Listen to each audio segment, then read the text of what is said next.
안녕하세요. 이번 학기에 우리 누가복음을 강해를 통해서 함께 은혜를 받고 또한 강의할 교수 한요한 목사입니다. 반갑습니다. 감사합니다. 우리가 마태복음, 마가복음, 누가복음, 요한이 복음이 있죠.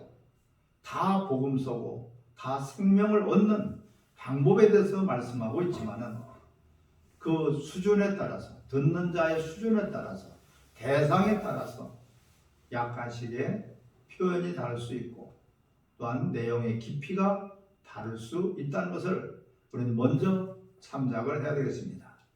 누가복음은 1장부터 24장까지 있는데 이 누가복음과 마태복음은 그 대상이 경건에 이르는 유대인들을 대상으로 해서, 즉 하나님을 알고 있지만은 또한 그들이 예수님을 잘 모르는 상황에서 예수님을 소개하고 있는 책이라고 우리는 보면 되겠습니다. 그래서 이 누가복음을 통하여서 하나님이 의도하시고 또한 무엇을 말씀하시는 것을 우리 누가복음 강해를 통하여서 함께 큰 은혜가 되시기를 바랍니다. 우리 성경책은요, 이 성경에서 내가 생명을 얻을 그 방법을 뽑아내야 되고 또한 성경 지식과 함께 깨달음으로 말미암아서 믿음에 이르게 돼야 됩니다. 즉 하나님에 대해서, 이 목회에 대해서 우리가 성경에서 그 내용을 뽑아내서 내 것으로, 내 생명을 나에게 유익한 그러한 말씀으로 우리가 믿음으로 받아야지 되겠습니다. 성경에서 믿음 플러스 깨달음이 바로 우리에게는 지식이 먼저고 그 다음에 깨달음이 있어야지 믿음을 가질 수가 있습니다. 믿음을 갖게 되면 우리는 확실한 변화가 됩니다. 모든 사람들이 들으면서 믿음이 생기고 그 들음은 그리스도의 말씀입니다. 하나님 말씀이 먼저 지식으로 받아들여서 그 지식으로 받아들인 말씀이 깨달아질 때에 믿음이 되고 생명이 되고 하나님께는 영광이 되게 될 것입니다. 성경에서 볼 때 그 사건, 그 대목, 그 말씀이 그래서 어떻다는 거냐? 무엇을 하라는 것이냐? 그것을 하면은 어떤 결과가 나온다는 것이냐? 이것을 우리는 주목해야 됩니다. 사도복음서 중에서 우리 누가복음은 성전에 관한 말씀을 기록하고 있는데 예수님이 목수입니다. 한마디로 성전을 짓는 분이라는 뜻입니다. 하나님의 이름을 모시고 하나님의 일을 하는 자들을 성전이라고 하죠. 구약에서 솔로몬 성전을, 수르바벨 성전을, 또한 헤롯 성전을 그렇게 지었지만 그들은 그 내용이 없기 때문에 하나님께서 다 성전을 헐어버려라. 예수님도 이 성전을 헐어버려라. 내가 사흘 만에 다시 짓겠다. 즉 성전 모양 껍데기는 있지만은 그 내용, 하나님의 이름, 하나님의 영광, 하나님의 일, 하나님의 뜻이 빠졌기 때문에 헐어버려야 될 성전이 되고 만 것입니다. 우리는 하나님에 대해서 분명히 알아야 되지만 또한 예수님에 대해서 알아야지 됩니다. 너희가 하나님을 믿으면 또한 나를 믿으라고 예수님은 우리들에게 성경에 기록되어 있습니다. 요한복음은 깊은 예수에 관한 말씀이, 즉 아들에 대한 말씀을 기록하고 있는데 오늘 은혜 받을 말씀은 누가복음 1장 1절에서부터 4절의 말씀입니다. 제가 읽어드리겠습니다. 우리 중에 이루어진 사실에 대하여 처음부터 목격자와 말씀에 일꾼된 자들이 전하여 준 그대로 내력을 저술하려 그 붓을 든 사람이 많은지라 그 모든 이를 근원부터 자세히 미루어 살핀 나도 데오빌로 각하에게 차례대로 써보내는 것이 좋은 줄 알았노니 이는 각하가 알고 있는 바를 더 확실하게 하려 함이로라. 아멘. 이 누가복음은 성전된 예수 또한 성전 행보라고 볼 수 있습니다. 성전은 하나님의 이름을 둔 것뿐만 아니라 예배하는 성전입니다. 하나님을 높이도록 하나님을 섬기도록 또한 그 하나님과 만남의 그런 장소가 성전이 되겠습니다. 누가는 의사입니다. 즉 구체적인 전문적 생명에 관한 지식을 갖고 있는 자라는 뜻입니다. 1장 1절에서 4절 오늘 본문의 말씀을 읽은 것처럼 하나님은 각각 생명대로 쓰신다. 하나님은 각각 생명대로 쓰신다. 이 하나님께서 쓰임받는 것은 이 모습 이 모습대로 우리는 다 하나님 그 모양대로 모습대로 각각의 그 이 본인의 모습, 본인이 갖고 있는 달란트, 본인이 갖고 있는 그런 믿음의 분량에 따라서 쓰시는 것입니다. 이 하나님은 은사도 각각이고 또한 달란트도 각각이고 또한 그에게 주신 사명도 각각이기 때문에 각각 이 모양, 이 모습대로 쓰시는 것을 우리는 깨달아야지 됩니다. 하지만은 교회 안에서 쓸모없는 사람은 한 사람도 없다.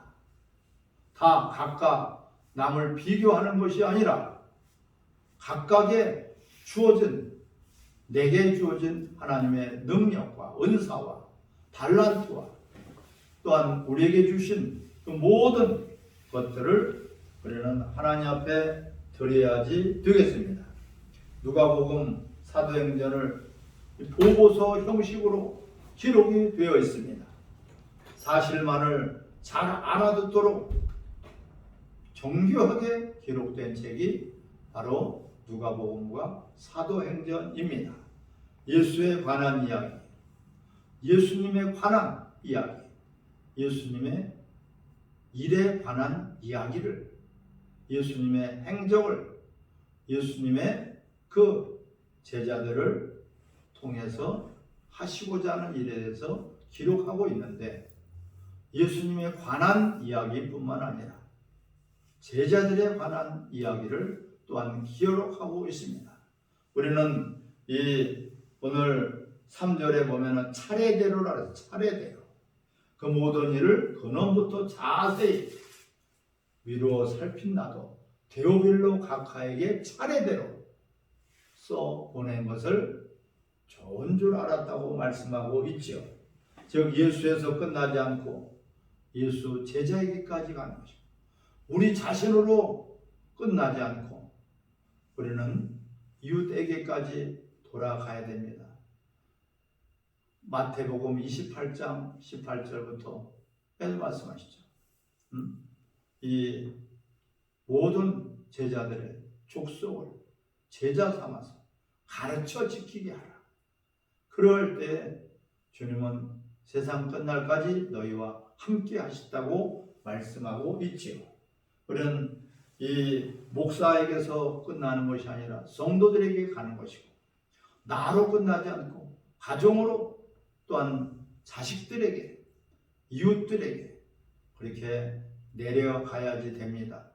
복음은 막혀서는 안 되고 복음은 끊쳐서는 안 되고 모든 것들이 세상 끝날까지 구속구속까지 복음이 전해져야지 될 것입니다. 그래서 차례대로가 중요하죠. 데오빌라는 실존인물이 아니지만 이 실존인물같이 데오빌로 각하라고 설명하고 있다는 것은 귀한 존재라는 것이에요. 하나님이 귀하게 여기는 자, 데오빌로 각하 이런 뜻을 담고 있어요. 여러분들도 하나님이 귀하게 여기는 그런 대상, 하나님이 귀하게 여기는 그런 여러분들이 되시기를 바랍니다.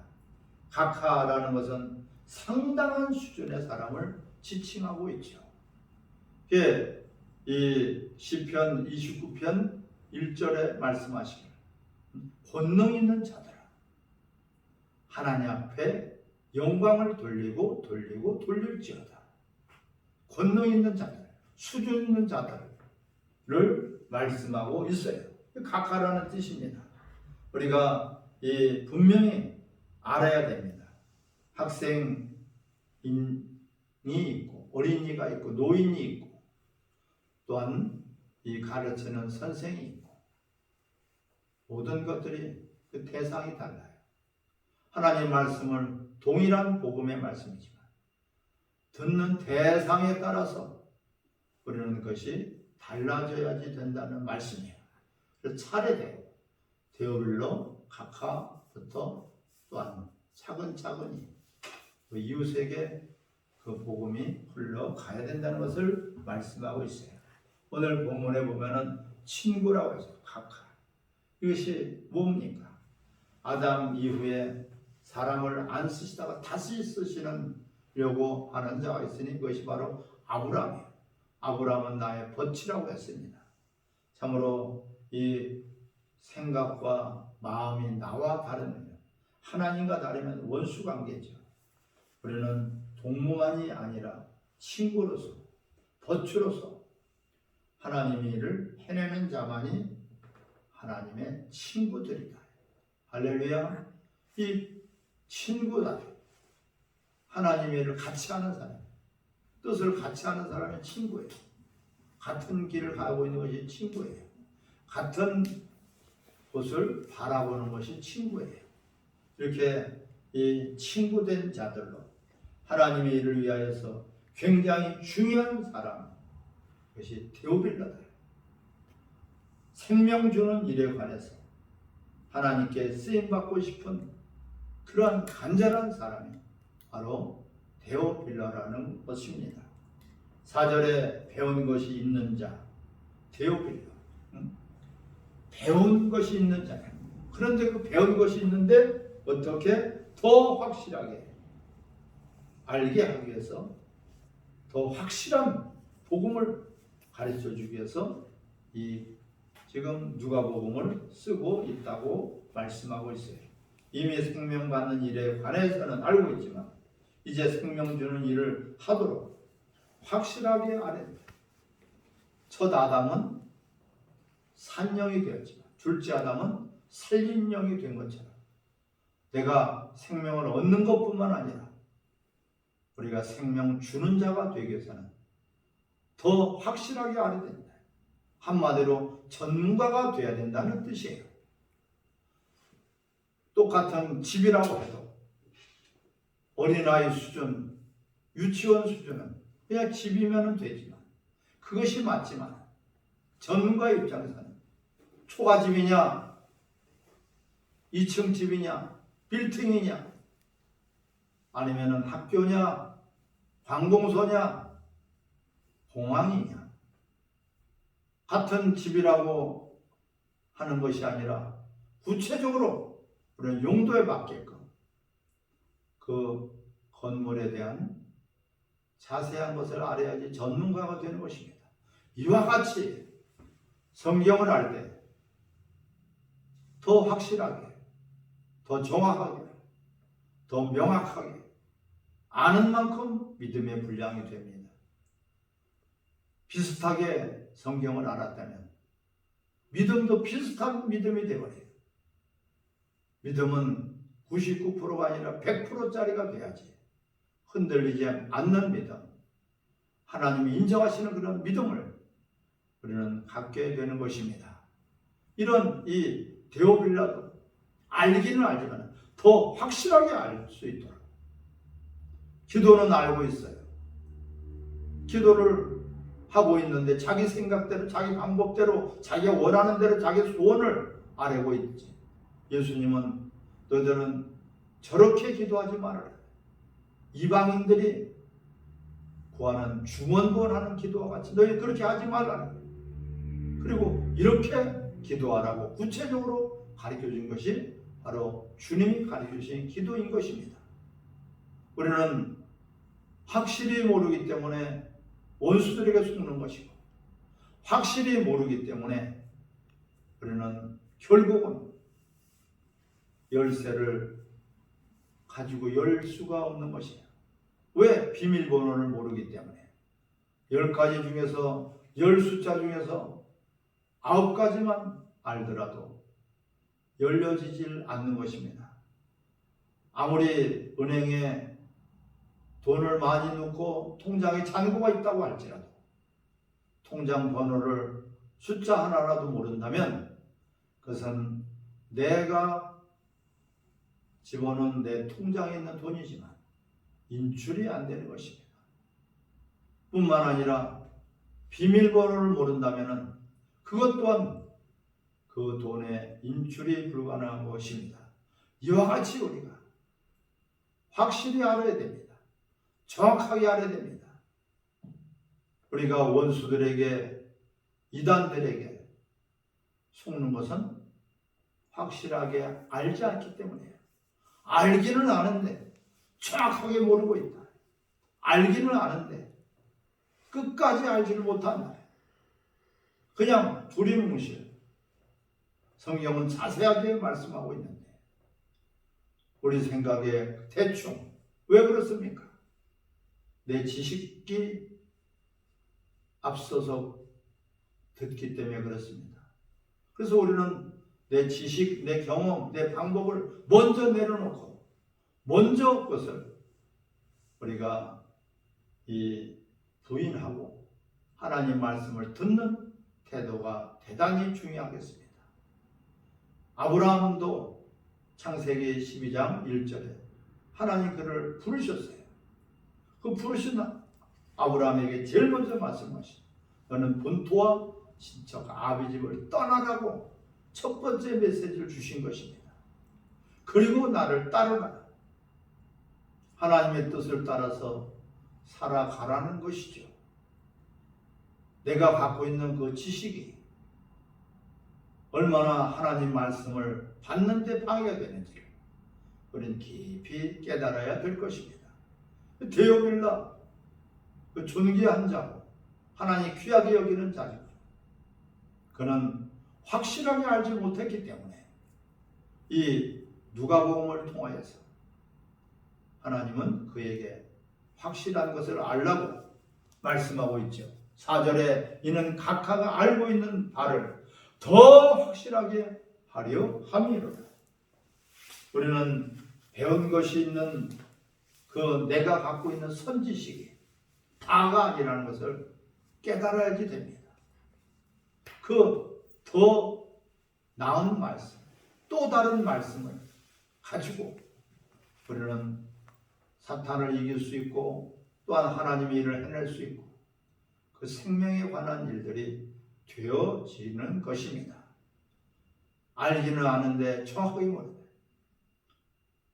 노란색이라고 다 금이 아닌 것처럼 우리는 대충 알아서는 안 되고 비슷하게 알아서도 안 되고 정확하게 알지 않으면 되겠습니다. 그래서 요한복음 4장 22절에 너희가 많은 예배를 드리고 있지만 너희는 알지 못하는 예배를 드리고 있다. 너희가 알지 못하는 예배를 드리고 있지만 나는 아는 예배를 안다고 예수님을 말씀하시면서 이렇게 예배하라고 분명하게 예배에 대해서 가르쳐주고 있죠. 참 예배 드리는 자들은 영과 진리로 예배하라. 하나님은 영이시니 영과 진리로 예배할 때가 오나니 바로 이때라. 할렐루야. 하나님의 말씀이 우리는 예리한 양날 가진 검과 같아서 그 검을 잘못 쓰게 되면 오히려 자기를 해치게 되고 남도 해치게 되고 그것이 오히려 흉기가 되지 않습니까?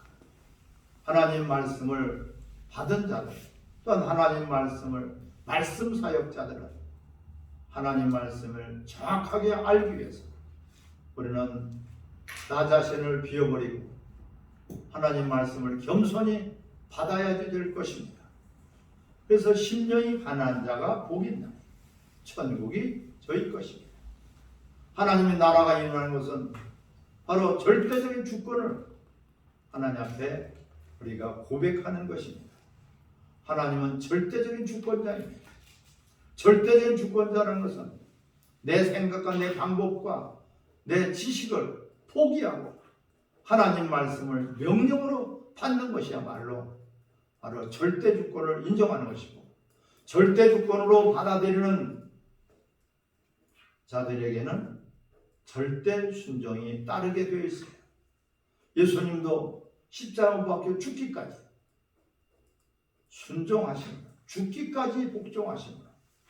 하나님의 의를 이루게 된 것입니다. 우리에게 있어서 항상 하나님 앞에 하나님은 생명을 주시는 분이고 우리는 생명을 받아야지 사는 그런 피조물 들인 것입니다. 그러므로 생명을 주시는 하나님의 방법대로 생명을 주시는 그 생명에 관한 것을 기록한 것이 바로 성경이고, 오늘 누가복음을 통하여서 어떻게 해야지 생명을 얻는 것인가, 어떻게 해야지 하나님의 뜻을 이루는가, 어떻게 해야지 하나님의 일을 하는 것인가, 어떻게 해야지 하나님의 영광을 나타내는 것인가, 우리는 이것을 같이 나누고 있는 것입니다. 항상 이 데오빌라 각하 존귀한 자라는 뜻인데, 그 대상으로 해서 그는 실존 인물이 아니라 가상 인물이지만 데오빌라 각하를 지칭하고 있습니다. 바로 우리 모든 우리 하나님의 사람들이 절대적으로 정확하게 알아야 됩니다. 왜 사기를 당하겠습니까? 몰라서 사기를 당하는 것이 아니에요. 잘 몰라서 사기를 당하는 것이고, 비슷한 것을 갖고 있기 때문에 우리는 생명의 역사가 나타나지 않고 하나님의 뜻을 오히려 거슬리고 거역하는 자가 되고 마는 것입니다. 그래서 우리는 말씀의 전문가가 되어야 됩니다. 사람도 똑같은 사람이 아니에요. 남자든지 여자든지 다르죠. 어린아이든지 어른이 다르죠. 또한 어떠한 이 황색인종인지 백인종인지 흑인종 다 다릅니다. 하지만 모든 것들이 성령 안에서 우리는 통일이 될 수 있어요. 왜? 그분의 말씀이 기준이 되고 그분의 말씀이 중심이 되고, 그러면 말씀이 우리에게 생명을 얻는 유일한 길이라는 것을 깨달을 때에 우리는 하나님 말씀 앞에 겸손해지는 것입니다. 하나님 말씀 앞에 겸손해져야지만이 하나님의 말씀이 깨달아진 만큼 우리가 많은 열매가 맺혀지게 될 것입니다. 그래서 이 전과가 되자, 하나님 말씀의 전과가 되자는 것입니다. 이 지금 누가복음을 기록한 또 하나의 목적이 되겠습니다. 사도행전에서도 그 전문가가 되기 위해서는 절대적으로 성령을 받아야 된다고 말씀하고 있죠. 예루살렘을 떠나지 말아라. 몇 날이 못 돼요. 너에게 약속한 성령을 받을 때까지 예루살렘을 떠나지 말아라. 우리 인간의 지식이나 경험이나 우리 인간의 방법으로는 분명히 한계가 있어요. 아무리 노력을 해도, 아무리 열심히 해도 남보다 뛰어나게 우리가 앞서 나가는 것 같지만 결국에는 하나님의 의에 이룰 수가 없습니다. 왜? 우리 인간은 전적인 타락이에요. 의인은 없나니 하나도 없다. 하나님은 창세기 6장 5절에 노아 때 홍수로 심판하시잖아요. 죄가 만연했다. 저들이 생각하는 것과 하는 모든 계획이 다 악하다고 분명히 말씀하고 있죠. 우리는 죄인이기 때문에 하나님께 나갈 수 없고 하나님의 의를 이룰 수 없고 하나님과 관계를 맺을 수가 없어요. 우리는 믿는 것으로 끝나지 않고 예수를 본받아서 그리스도의 참된 제자들이 우리는 돼야 됩니다. 빌라도 이 데오빌로 각하라는 것은 바로 그러한 존귀한 자다. 그래도 사모함이 있고 그래도 하나님께 나가려고 하고 그래도 하나님의 일을 해내려고 하는 그런 간절함과 사모함과 절실함이 있기 때문에 이러한 이 소망의 말씀을 우리가 갖게 되는 것입니다. 이 누가복음 1장 5절에서부터 7절의 말씀을 같이 읽도록 하겠습니다. 유대왕 헤롯 때에 아비야 반열에 제사장 한 사람이 있었으니 이름은 사가랴, 그의 아내는 아론의 자손이니 이름은 엘리사벳이라. 6절 이 두 사람이 하나님 앞에 의인이니 주의 모든 계명과 규례대로 흠이 없이 행하였더라. 7절에 엘리사벳이 잉태를 못하므로 그들에게 자식이 없고 두 사람의 나이가 많더라. 이 샤가라는 하나님께 이 거역된 자 하나님께서 기억하셨다. 하나님이 기억된 자, 하나님이 기억하는 자가 바로 샤가라는 뜻입니다. 우리는 하나님 앞에 기억되는 자가 되어야 돼요. 그런데 기억을 되되 좋은 일로 믿음의 사람으로 하나님 앞에 충성된 일꾼으로 기억되시기를 바랍니다. 이 샤가라는 하나님 앞에 기억된 자다. 무엇을 기억했을까요? 이 침례 요한을, 세례 요한을 결정적으로 배출한 그런 사람이 샤가라예요. 하나님의 일에 있어서 결정적으로 필요할 때 우리가 그 자리에 있어야 돼요. 지극히 작은 일에 충성된 자예요. 내가 내게 큰 일도 맡기겠다고 말씀하고 있습니다. 우리는 절대적으로 하나님께서 원하시는 자, 다윗도 하나님이 누구를 언제 그를 기억했습니까? 산속에서 양 몇 마리를 누구 양이었어요? 아버지의 양이었어요. 아무리 양이 번성할지라도 자기 소유가 아니라 아버지의 소유일 수밖에 없어요. 그런데 그는 그 양들을 지키기 위해서 겨울 밤에는 추위와 싸워야 돼요. 낮에는 더위와 싸워요. 맹수들이 우글거리는 이제 광야에서 그 산중에서 그는 그 양떼들을 지키는데 자기 목숨을 걸었어요. 사자가 달려오면은 그 양들을 지키려고 하는 절대적인 그 사명을 감당하기 위해서 무서운 맹수지만은 그 이빨을 뽑아버리고 입을 찢어버리고 이러한 것이 어디서 나왔습니까? 바로 지극히 작은 일이지만 충성이라는 것은 마음을 다하고 목숨을 다해서 하나님 말씀을 지키는 것입니다.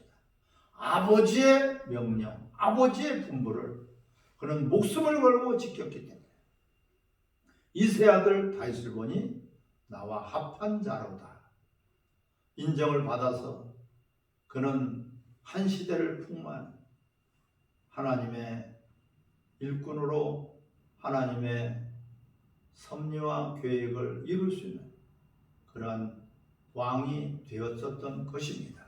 그래서 모든 이 하나님에 있어서 결정적으로 우리는 필요할 때 내가 여기 있나이다. 나를 써주시옵소서. 모든 주의 종들이 다 필요하지만 모든 성도들이 다 필요하지만 하나님의 마음에 합한 자들 하나님의 일에 결정적으로 쓰임받는 우리 교회와 성도들과 또한 목회자들이 되어야 됩니다. 무엇인가 이것이 하나님께서 바로 기억된 자예요. 무엇을 기억하겠습니까? 결정적인 순간에 평상시에는 모르다가 어떤 어려움이 있을 때 힘들고 곤란하고 위기에 닥쳤을 때도 믿음을 지켰을 때 그때 하나님은 기억하시는 것입니다. 저렇게까지 나를 사랑하느냐, 저들보다 나를 더 사랑하느냐, 다 사랑하지만 저들보다 나를 더 사랑하느냐. 어려울 때 포기할 수 있고 어려울 때 뒤로 물러날 수 있지만 그런 어려운 상황에서 때로는 목숨이 위태할 때, 때로는 내가 죽을 수도 있을 그런 환경에서도 믿음을 지켰을 때 하나님은 결정적으로 그를 기억하게 되는 것입니다. 샤가랴가 바로 그러한 사람이에요. 부주 중에 지극히 작은 일이라도 우리는 하나님의 일을 하나님께서 이제 기뻐하시는 일들을 감당해서 하나님이 기억하는 저와 여러분들이 되시기를 바랍니다. 이 5절에 아비야는 뜻이 여호와의 아버지라는 뜻이고 아론은 식견 있는 똑똑한 자라는 뜻이고 아론의 자손은 하나님에 관하여 알고 있는 자다. 엘리사벳은 하나님께서 맹세하여 준 자라는 것을 뜻을 담고 있습니다. 하나님께서 맹세하여 준 자. 엘리사벳은 하나님께서 맹세하여 준 자다. 무엇을 맹세했습니까? 너가 나이가 많아 다 경수가 끊어졌지만 반드시 하나님이 아들을 줄 것이다. 마치 사라에게 그에게 그 경수가 다 끊어지고 모든 것들이 가망했을 때 내년 이맘때에 너는 아들을 얻을 것이다. 이러한 그와 같이 지금 이 엘리사벳에게 하나님은 약속하셨어요.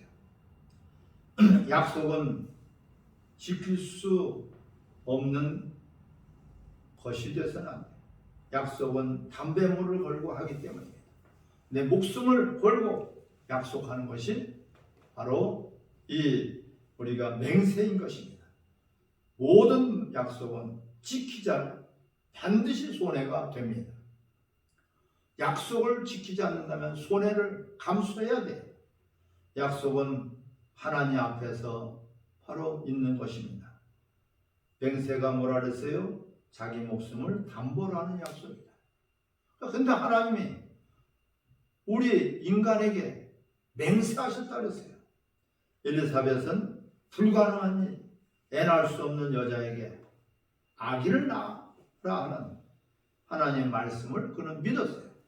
불가능한 말씀을 그는 믿었단 말이에요. 자기의 처지를 봤을 때 불가능하죠. 나이가 많은 여자예요. 늙은 여자예요. 경수가 끊어진 여자예요. 불가능해. 의학적으로 불가능하고 모든 것들이 다 불가능한 상태에서 하나님의 약속을 믿은 자가 바로 엘리사벳입니다. 이것이야말로 믿음이에요. 환경에 따라서 내 생각에 가능한 것을 믿는 것이 믿음이 아닙니다.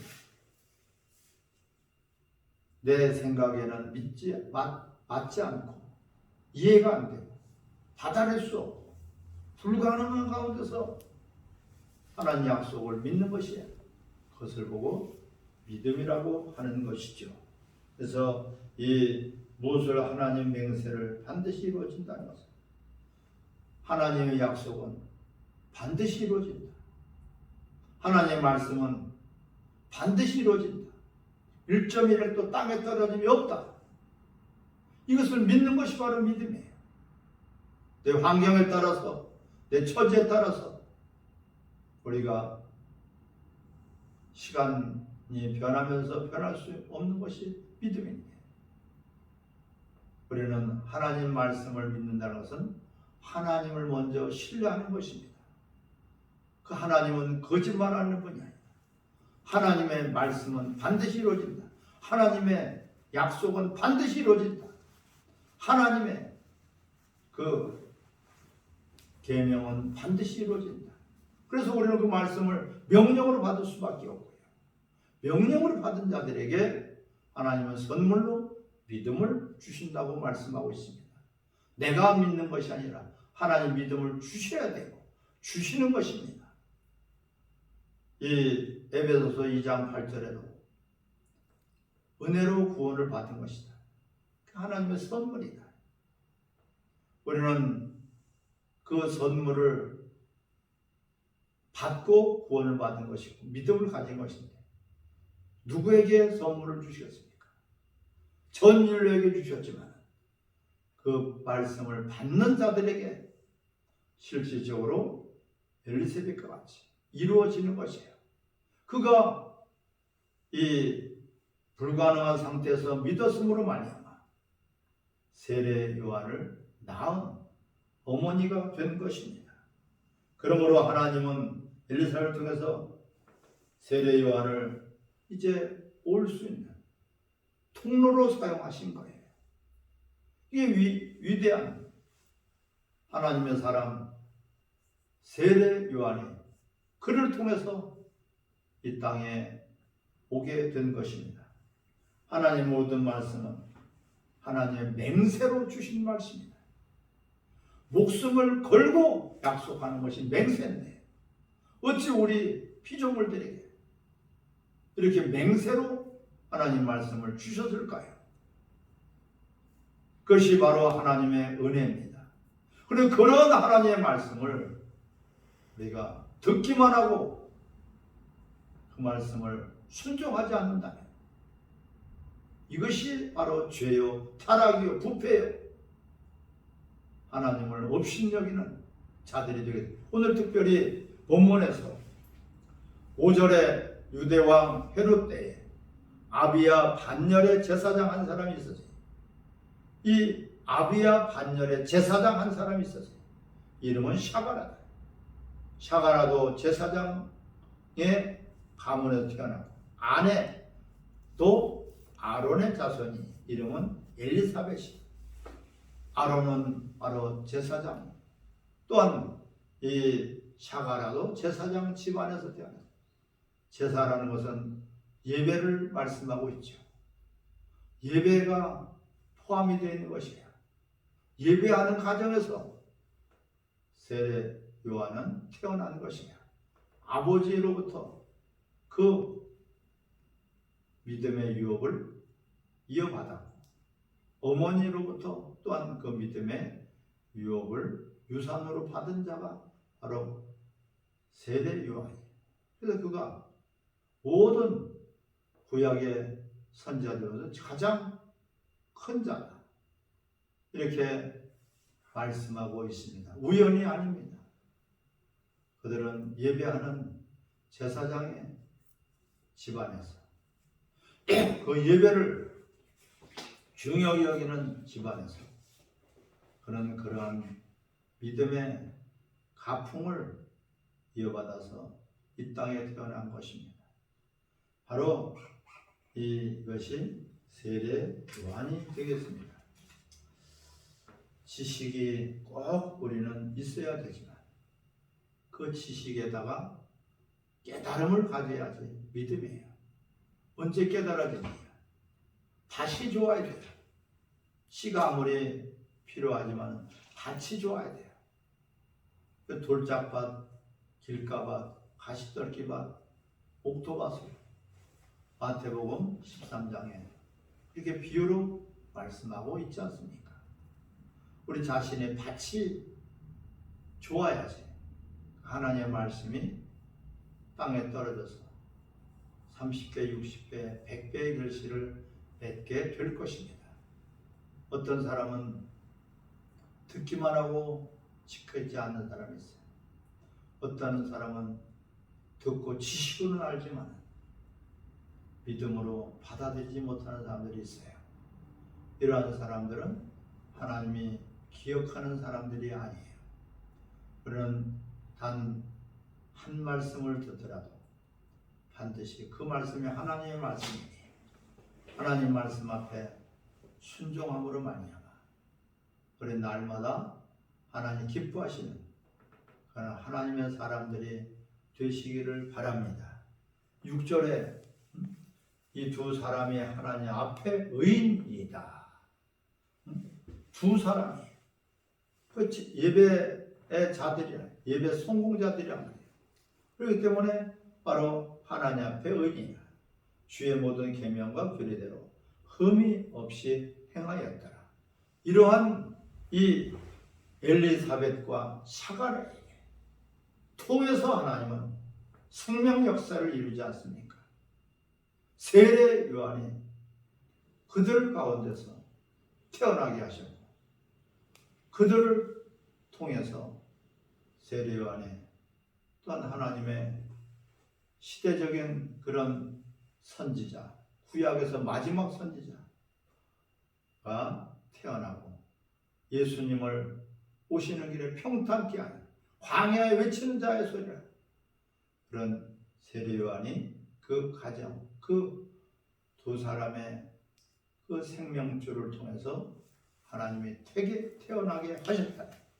이것이 대단히 중요하겠습니다. 그래서 세례 요한의 아버지 어머니가 되기에 가장 적합한 자를 의인이라고 하는 거예요. 두 사람이 의인이에요. 이 두 사람이 하나님 앞에 의인이라. 하나님의 생명 주시기에 합당한 자다.